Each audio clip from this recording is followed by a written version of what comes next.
तो बच्चे आज परमुटेशन में कुछ क्वेश्चन और कुछ डेफिनेशन और देख रहे हैं। एग्जाम्पल नंबर 2 है आपकी बुक में, एक अल्फ़ा नाम की परमुटेशन दी हुई है कुछ ना कुछ, एक बीटा नाम की परमुटेशन। तो बच्चे कहता है अल्फ़ा इन्वर्स निकालो। कल मैंने आपको सिखाया था किसी भी परमुटेशन का इन्वर्स निकालना है तो उनकी दोनों रो को इंटरचेंज कर दो।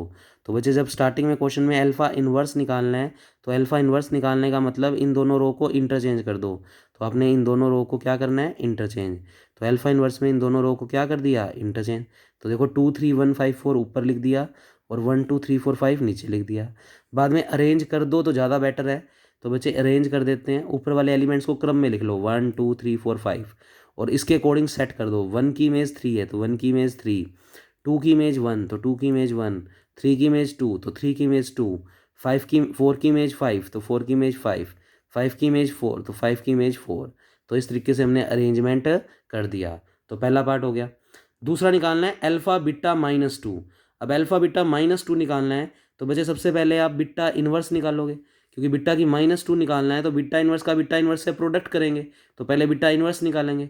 बीटा इन्वर्स निकालने के लिए भी इन दोनों रो को क्या कर दो, इंटरचेंज। तो बच्चे बीटा इन्वर्स निकालने के लिए मैंने इस रो को ऊपर लिख दिया और इस रो को नीचे। तो देख लो ये ऊपर लिखा हुआ है, ये नीचे। फिर अरेंजमेंट कर दो। तो पहले इनको 1 2 3 4 5 क्रम में लिखा। 1 की इमेज 1 दिख रही है, 2 की इमेज 5 दिख रही है, 3 की इमेज 2 दिख रही है, 4 की इमेज 3 दिख रही है और 5 की इमेज 4 दिख रही है। तो ये अरेंजमेंट कर दिया, ये आ गया बिट्टा इन्वर्स। फिर बिट्टा की पावर कहीं ना कहीं -2 निकालनी है तो पहले beta inverse into beta inverse, यानी इस परमुटेशन का इसी परमुटेशन के साथ क्या कर दिया, प्रोडक्ट।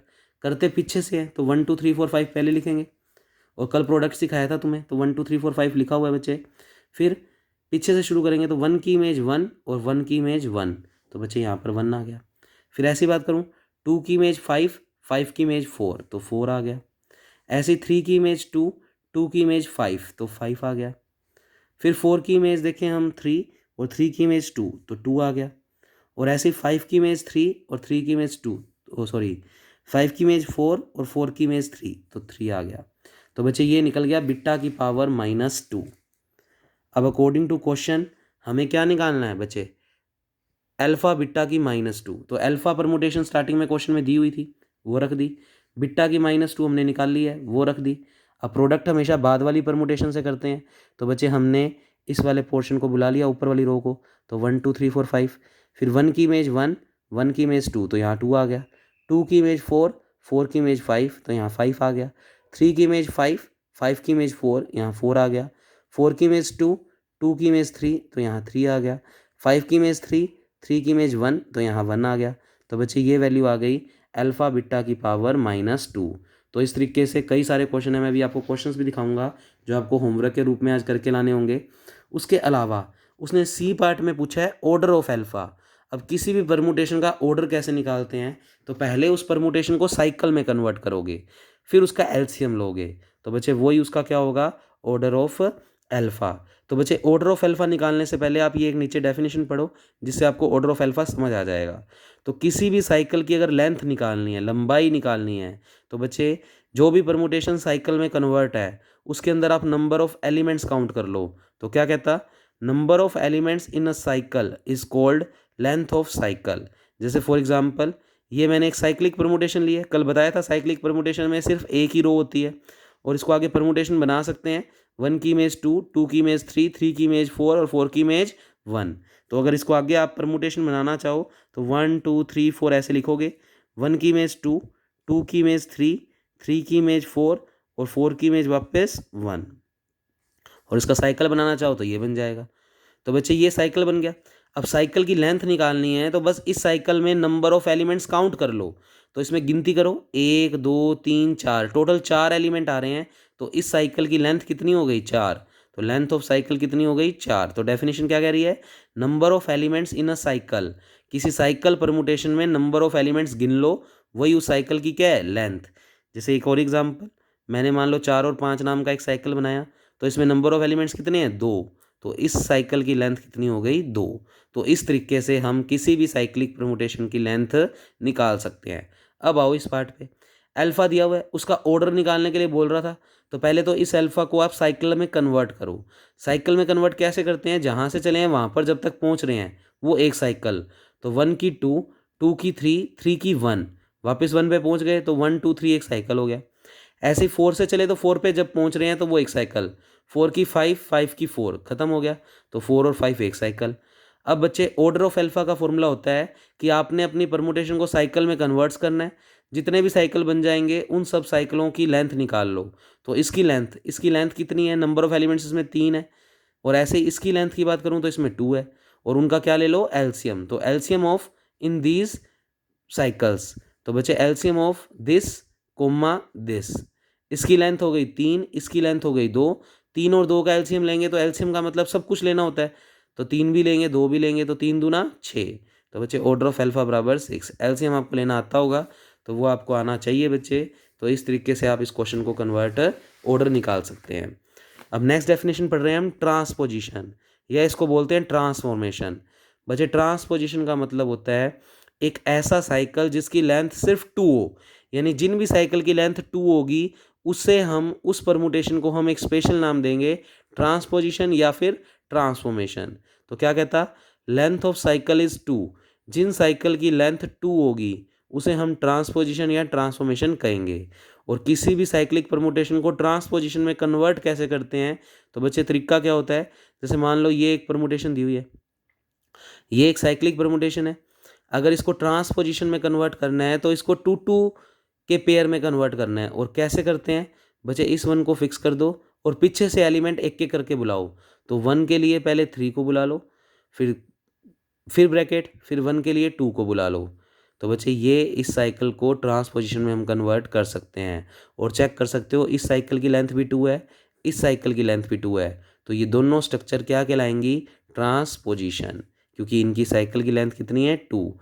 वापिस सीख लो, ट्रांसपोजिशन में किसी भी साइक्लिक परमुटेशन को कन्वर्ट पीछे से करते हैं। तो 1 तो आ ही रहा है, इसके साथ 3, फिर 1 को लिखो और फिर उसके साथ 2।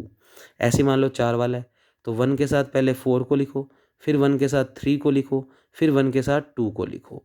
तो इस तरीके से आप किसी भी साइक्लिक परमुटेशन को ट्रांसपोजिशन में कन्वर्ट कर सकते हो। फिर बच्चे अब आपको कि ऐसे पीछे से क्यों लिया है, तो थोड़ा सा मैं डिटेल में समझा रहा हूँ। तो बच्चे इसके लिए मैं आपको लिख के बताता हूँ, मैं चेक करवाता हूँ कि ये 1 2 3, पहले तो इस 1 2 3 की परमुटेशन ना कर देखते हैं कि बन क्या रही है। और फिर मैं क्रॉस चेक करता हूँ कि अगर मैं इसको इस तरीके से लिखता हूँ तो क्या ये भी वापस यहाँ तक पहुँचता है या नहीं। तो मैं इस एग्जाम्पल को यहाँ पर समझा रहा हूँ, देखो ध्यान से। जैसे सिग्मा है बच्चे, 1 2 3 दिया हुआ था, पहले इसकी परमुटेशन हमने बनानी सीखी हुई है। 1 2 3 ऐसे लिखो, 1 की इमेज 2, 2 की इमेज 3, तो 2 की इमेज 3, 3 की इमेज 1। तो ये इसका आंसर है। अब हमने इसका आंसर जो ट्रांसपोजिशन में लिखा है बच्चे, वो लिखा है 1 की 3 और 1 की 2। तो इसको आगे एक्सपेंड करना सीखते हैं कि इसको आगे एक्सपेंड करके वापस देखते हैं कि यही वाली परमुटेशन बन रही है या नहीं। तो बच्चे इसकी बनाते कैसे हैं, वापस 1 और 3 आ रहा है, मिसिंग कौन है, टोटल अपने पास 3 एलिमेंट थे, 2 मिसिंग है, इस वाले में 2 मिसिंग है, तो 2 तो लिखेंगे ही। इस वाले साइकिल को पढ़ें तो 1 की इमेज 3, 3 की इमेज 1, तो 1 की इमेज तो 3 और 3 की इमेज 1। 2 के लिए कुछ भी नहीं है इसमें, तो इसका मतलब वो खुद से खुद की मैपिंग, तो 2 की 2 इमेज। तो जो भी एलिमेंट मिसिंग होता है किसी परमुटेशन में, उसका मतलब वो खुद से खुद की मैपिंग रख रहा है।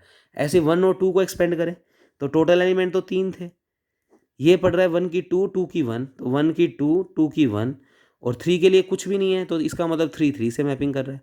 अब दोनों का प्रोडक्ट कर दो, प्रोडक्ट हमेशा पीछे से करते हैं, तो 1 2 3 को लिखेंगे, 1 की इमेज 2, 2 की इमेज 2, 2 की इमेज 1, 1 की इमेज 3, 3 की इमेज 3, 3 की इमेज 1।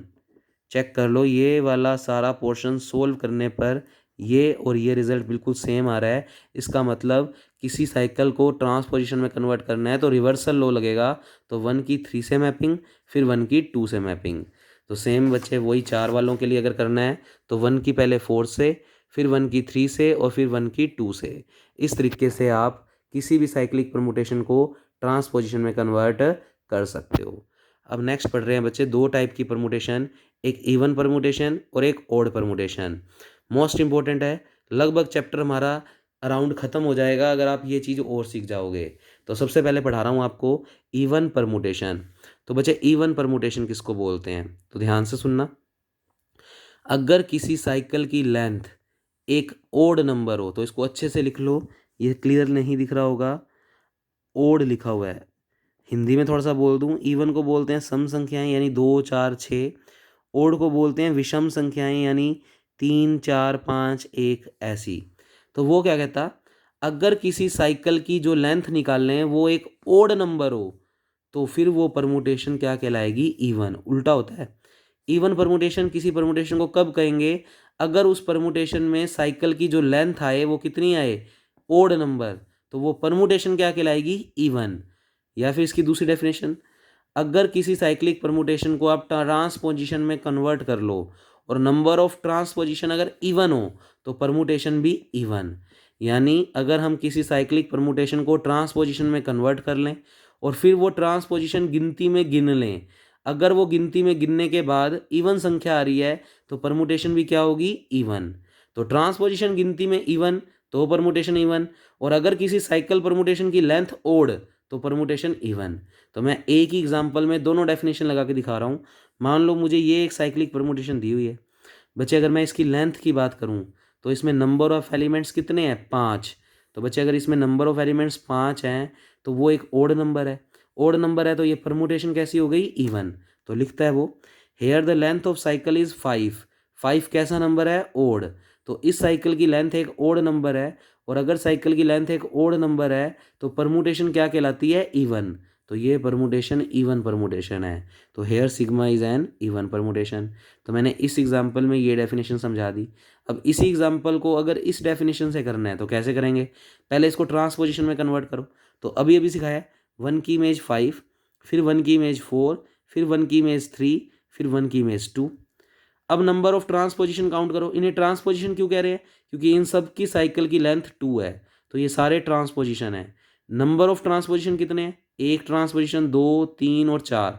तो नंबर ऑफ ट्रांसपोजिशन 4 यानी इवन नंबर। अगर नंबर ऑफ ट्रांसपोजिशन इवन है तो परमुटेशन क्या कहलाएगी, इवन।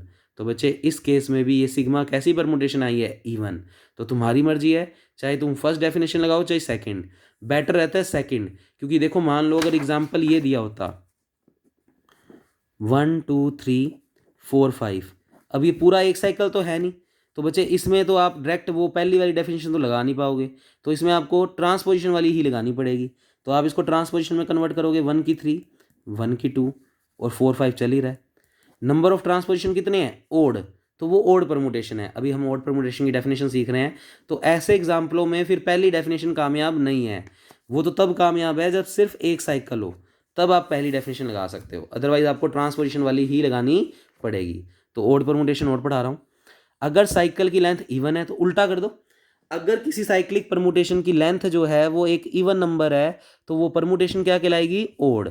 और या फिर नंबर ऑफ ट्रांसपोजिशन ओड है तो परमुटेशन भी ओड। तो फॉर एग्जांपल जैसे ये एक एग्जांपल लिया, अगर इस साइकिल की लेंथ काउंट करेंगे तो 4 4 यानी इवन नंबर। अगर लेंथ ऑफ साइकिल इवन तो परमुटेशन ओड, तो ये परमुटेशन ओड है। अब इसको इस डेफिनेशन से क्लियर करते हैं। इनके नंबर ऑफ ट्रांसपोजिशन बनाओ, तो 1 की 4, 1 की 3 और 1 की 2 बना दिए। नंबर ऑफ ट्रांसपोजिशन गिनती में कितने हैं, 3 3 यानी ओड नंबर। अगर नंबर ऑफ ट्रांसपोजिशन ओड है तो परमुटेशन भी ओड है, तो परमुटेशन भी ओड है। अब पेपर के लिए विशेष बात ध्यान रखें, आप सिर्फ एक डेफिनेशन याद करके जाओ। तो ये इवन की दोनों डेफिनेशन याद कर जाओ, और उसमें जहाँ जहाँ इवन है वहाँ वहाँ ओड, और जहाँ जहाँ ओड है वहाँ वहाँ इवन कर देना, ओड परमुटेशन की डेफिनेशन बन जाएगी। अब जैसे एक एग्जांपल और लिया, अब इसमें ये वाली डेफिनेशन एप्लीकेबल नहीं होगी क्योंकि दो अलग अलग साइकिल हैं, तो इसमें ट्रांसपोजिशन में ही कन्वर्ट करना पड़ेगा। तो 1 की 3, 1 की 2 और 4 5। फिर नंबर ऑफ ट्रांसपोजिशन अगर गिने तो 3 है, 3 है तो गिनती में ओड है। अगर नंबर ऑफ ट्रांसपोजिशन ओड तो परमुटेशन भी ओड। तो इस तरीके से आप इनमें ओड या इवन परमुटेशन चेक करते हैं। तो ये बच्चे बातें हैं जो आपको ध्यान में रखनी है। अब एक एग्जांपल और दिखा रहा हूँ, जैसे ये होमवर्क के तौर पे दिए हुए हैं, ये आप कर सकते हो अब, और कल आपको होमवर्क भी दूंगा काफ़ी सारा। अल्फा परमुटेशन दी हुई है, बीटा परमुटेशन दी हुई है, क्वेश्चन नंबर 12 है बच्चे आपकी बुक में। गामा परमुटेशन दी हुई है, तो कहता है ये 3 परमुटेशन दी हुई है। तो फिर कहता कंप्यूट द फॉलोइंग, कुछ बातें प्रूव करो। एक तो अल्फा बीटा निकालना है, तो अल्फा इंटू बीटा अब हमें आता है, तो पहले बीटा वाली रो को एज इट इज़ लिखोगे और फिर पीछे से स्टार्ट करोगे। तो 1 की 2, 2 की 1, तो ये 1 आ गया। ऐसे 2 की 4, 4 की 5, तो 5 आ गया, तो ये आपको आता है। ऐसे दूसरे पार्ट में निकालना है अल्फा बीटा स्क्वायर, तो पहले बीटा स्क्वायर निकालने के लिए आप बीटा परमुटेशन को कितनी बार बुलाओगे, 2 बार। पीछे से वही प्रोडक्ट करना स्टार्ट करोगे तो बिट्टा इंटू बिट्टा करोगे तो बिट्टा स्क्वायर आ जाएगा।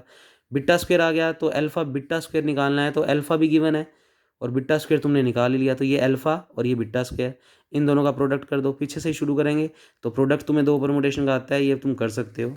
ऐसे ही हमें अगला निकालना है अल्फ़ा स्क्वायर गामा, तो आप पहले अल्फ़ा इंटू अल्फ़ा निकाल लो, फिर अल्फ़ा स्क्वायर का गामा से प्रोडक्ट कर दो। ऐसे ही बिट्टा अल्फ़ा माइनस 2, तो पहले अल्फ़ा का इन्वर्स निकाल लो। अल्फ़ा का इन्वर्स निकालने का मतलब दोनों रो को क्या कर दोगे, इंटरचेंज। फिर ऊपर वाली रो के एलिमेंट को अरेंज कर दो, उसके कोरस्पॉन्डिंग नीचे भी अरेंजमेंट। ये निकल गया अल्फ़ा की -1। अल्फ़ा की -2 निकालना है तो अल्फ़ा इन्वर्स को 2 बार क्या कर दो, मल्टीप्लाई, और फिर बिट्टा के साथ उसका क्या कर दो, प्रोडक्ट। तो एक एक स्टेप मैंने तुम्हें यहाँ पर समझा दिया। अब करना तुम्हें प्रोडक्ट आता है तो तुम्हें आना चाहिए। फिर निकालना है अल्फ़ा बिट्टा अल्फ़ा इन्वर्स, तो अल्फ़ा इन्वर्स हम निकाल ही चुके हैं। पहले उसका बिट्टा से प्रोडक्ट करोगे, तो पीछे से प्रोडक्ट करते हैं, तो बिट्टा अल्फ़ा इन्वर्स निकाला, जो आया उसका अल्फ़ा से, तो यहाँ पर अल्फ़ा हटा दो। ये बिट्टा है, ये अल्फ़ा इन्वर्स है, उन दोनों का प्रोडक्ट किया तो बिट्टा अल्फ़ा इन्वर्स आ गया। और फिर अल्फ़ा बिट्टा अल्फ़ा इन्वर्स निकालना है, तो अल्फ़ा तुमने बुला लिया, बिट्टा अल्फ़ा इन्वर्स ये रहा, दोनों का प्रोडक्ट कर दो तो ये आ गया।